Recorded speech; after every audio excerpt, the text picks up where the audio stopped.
And turning our attention now to the education sector. Today is International Day of Education, with a special focus on crucial role of education and teachers, the crucial role that education and teachers play in countering hate speech, which is seen as a tool of destruction.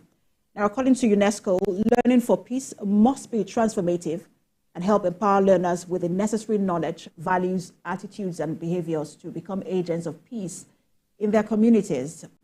The day was also commemorated in Borno State with a call for government and humanitarian agencies to invest massively in the education sector so as to address the problem of out-of-school children.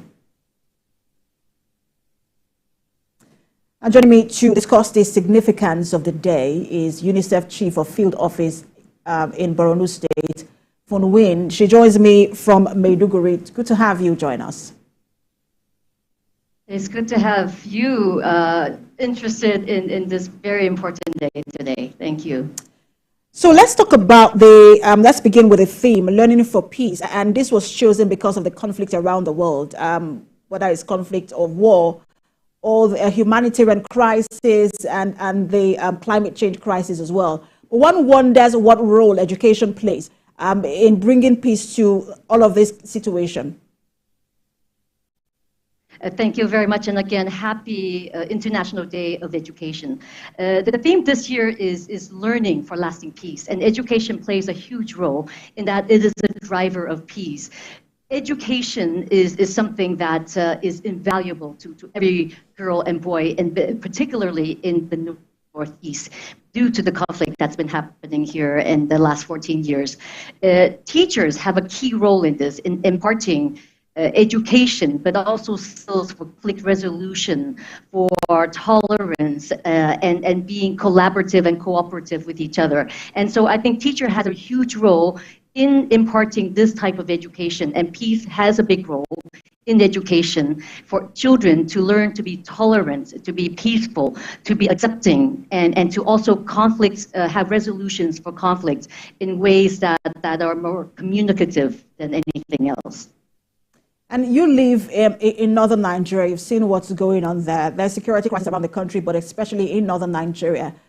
When you look at what's going on, do you think that education is a missing link in terms of having to proffer solution to these challenges? Education has a huge way to offer to make sure that we have more peaceful communities across Northeast Nigeria. And I think UNICEF, among partners and with the government counterparts, have been working very closely to make sure that education is not only a right for children, but that it is exercised. In the last 2 years, we have been able to secure learning for 2 million additional children in just the last 2 years alone.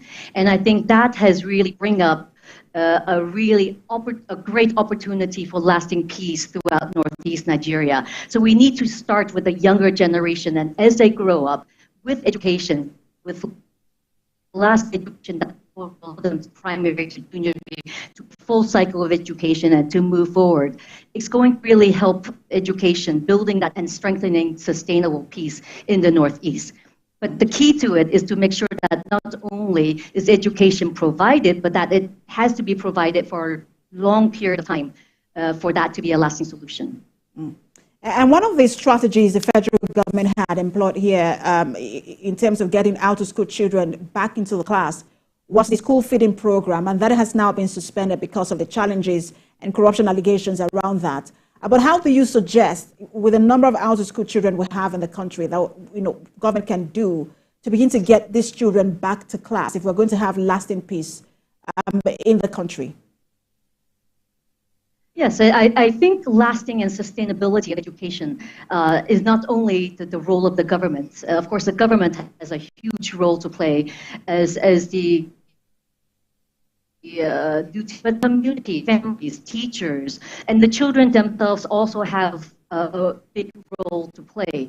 And, areas such as when we think about the climate, we should also think about how do we work with children, not only providing education, but also giving them skill training in areas such as agriculture. And I think in the Northeast, largely a large farming community, we have to work communities to build lasting solutions. So it cannot only be solutions brought elsewhere, but also born from the community. And I think teaching children skills, and this is something that UNICEF works very closely with the governments and partners to make sure that there are vocational skills training, so that alongside education, that there are also skills development so that children can also have the opportunity, whether they continue through education, whether they work with the government or become farmers or become practitioners in their communities. I think vocational skills training is very important alongside formal education.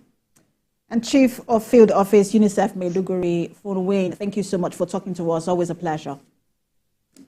Thank you very much. Happy International. All right, we're staying in